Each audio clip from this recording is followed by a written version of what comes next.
இது வந்து நைட் எடுத்த வீடியோ.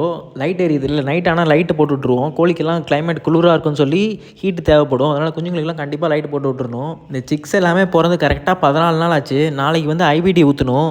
மெடிசன் ஷெட்யூல் எல்லாமே கரெக்டாக ப்ராப்பராக ஃபாலோ பண்ணோம்னா சிக்ஸ் எல்லாமே நல்லா பொழைச்சிக்கும். நான் நாளைக்கு அப்லோட் பண்ணுறேன் அந்த வீடியோவை. இது கம்ப்ளீட்டாக அவங்க அம்மாட்டேருந்து பிரித்து ப்ரூடிங் செட்டப்பில் வளர்க்குறது.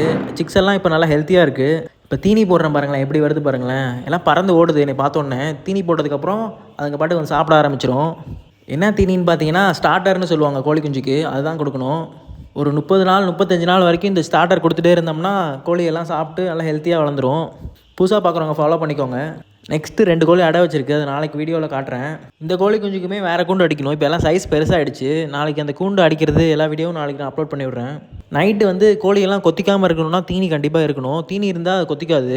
ஓகே, நம்ம நெக்ஸ்ட் வீடியோவில் பார்க்கலாம். பாய். புதுசாக பார்க்குறவங்க சப்ஸ்கிரைப் பண்ணிக்கோங்க.